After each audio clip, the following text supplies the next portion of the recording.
Boa tarde. Um trecho da página que iremos avaliar hoje está inserto na obra O Evangelho por Dentro, psicografada por Wagner Gomes da Paixão e cujo autor é o Honório Espírito, no capítulo 29, que traz o título Síntese Evolutiva. Foi retirado de Mateus, no capítulo 13, versículo 46, que diz: encontrando uma pérola muito preciosa, partiu e vendeu tudo quanto possuía e a comprou. Sobre o trecho da pérola preciosa, primeiramente o autor da página vai revelar que a linguagem da sabedoria, nas imagens que borda para encerrar a verdade, é singela e invariavelmente sintética. Adverte o benfeitor Emmanuel, diz o Honório, que a síntese é o poder da evolução, de modo que a pluralidade tende a desaparecer por efeito do progresso e a unidade passa a responder pela vida plena no íntimo de cada um. A pérola sugere o trabalho gerador dos bens imortais, em síntese, se consideramos que um grão de areia, irritando o organismo delicado de uma ostra, dela extrai a resultante do seu metabolismo na intimidade dos mares, compondo, em resposta à suposta agressão do meio, o revestimento precioso do elemento intruso, que resume o seu valor ante os que isso observam. Se a pérola preciosa é o fruto de labores, de vida e sobrevivência, é por isso a imagem das conquistas evolutivas, de modo que a figura de linguagem do Cristo quis exaltar a obra do esforço que faz surgir riquezas a título de transformação no bem. Preciosíssimo esse apontamento do autor querido, quando sugere que a pérola é a resultante de atividade constante da ostra por trabalhar na intimidade pela sobrevivência, já que em resposta a alguma irritação provocada por agentes externos que entram na concha, um grão de areia, por exemplo, a resposta a essa irritação, a ostra começa a produzir nácar ou madrepérola ao redor do corpo estranho, formando a pérola. E numa síntese de elevada conceituação, o benfeitor vai comparar o trabalho da pérola como a resultante das pelejas reencarnatórias, que vão promover na intimidade do ser a riqueza e a beleza de sua herança moral no tempo, na busca de autossuperar-se ante desafios da vida, promovendo seu desenvolvimento no tempo. E que Jesus utilizou em suas parábolas inesquecíveis para consagrar o bem, esculturando a beleza do espírito em suas experiências infinitas. E como bem explicou Honório, as grandes revelações dos espíritos superiores vêm na forma sintética, porque quem conhece aponta a síntese para que os educandos aprendam a fazer a análise, que promove o desabrochar na pedagogia da aprendizagem. Eles se calam ou falam o suficiente e agem incansavelmente por demonstrar o caminho. E aí o Honório continua. Partiu e vendeu tudo quanto possuía.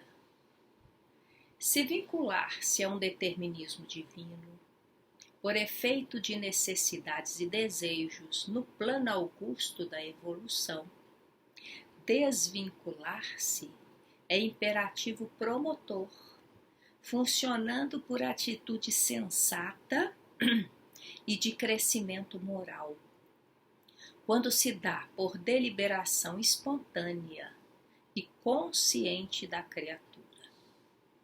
Partir ao encalço de conquistas superiores não significa abandonar deveres e obrigações, mas elevar o padrão vibracional após o uso de condições existenciais que se tornam até primárias ou perigosas, entre parênteses, vícios. Allan Kardec analisou o assunto no item 10 do capítulo 3 da obra Gênese, advertindo: o que era outrora um bem, porque era uma necessidade de sua natureza, transforma-se num mal, não só porque já não constitui uma necessidade, como porque se torna prejudicial à espiritualização do ser. Daí a proposição de vender tudo quanto se possua, obviamente em termos evolutivos, habilidades, conhecimentos, virtudes, ideais, pois a permuta, a doação, o comércio, o tráfico, que é aquele caminho de movimentação de recursos e valores, se atendido com respeito e dignidade, são expressões de entrosamento intelecto-moral entre almas, que faz parte da lei de sociedade, que está lá no livro dos Espíritos, na terceira parte. Tantas vezes materializadas essas expressões na prestação de serviço objetivo, pelas profissões, na beneficência, por solidariedade. Partir por um tesouro maior é a dinâmica equacionadora da evolução para conquistar novos patamares. O apego nos faz perder o projeto progressivo e traz males ao coração, embora o cuidado ao outro é o meio de crescimento inexorável. Se adquirimos determinados valores de conteúdo superior, a mecânica desejável é pô-la em execução. Para que esse desiderato seja definido, é preciso desprendermos das amarras da retaguarda que ainda nos escravizam as raízes do egoísmo e da vaidade presunçosa. Se não fazemos o exercício de vanguarda na aplicação do bem comum, acabamos por estacionar em círculo vicioso, que se torna vício. Daí o sofrimento escravizador. O que antes era um bem passa a ser um mal no tempo.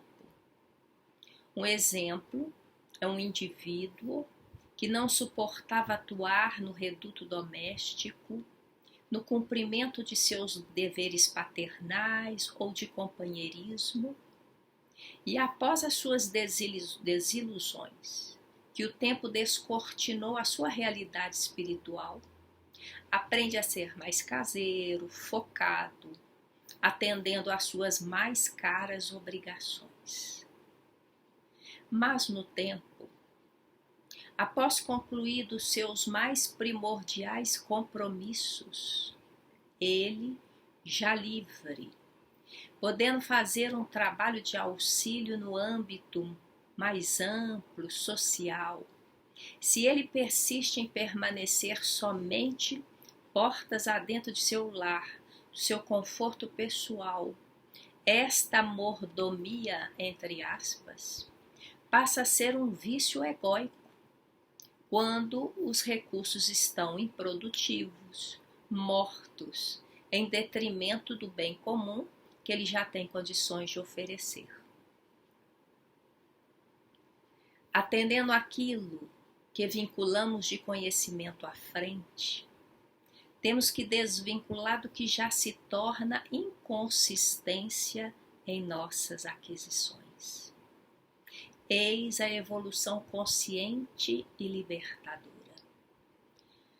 A outra proposta, dar tudo o que tem, é oferecer aos carentes de recursos materiais e morais do que detemos: conhecimento, carinho, cuidado, tempo, recursos amoedados, palavra orientadora, prece intercessora, mãos de apoio e soerguimento e intervenção caridosa.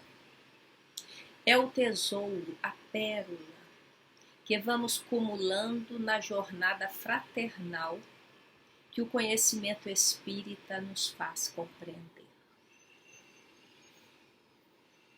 Madre Teresa, a mãe espiritual de muitas almas famintas lá na Bahia, e que hoje já é desencarnada, dava apoio àqueles sem-tetos, doentes e solitários, sem recursos financeiros para custear esses cuidados da caridade desinteressada.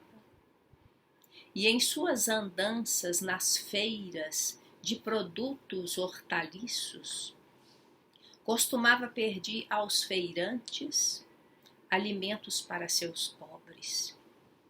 Ela já era conhecida entre eles.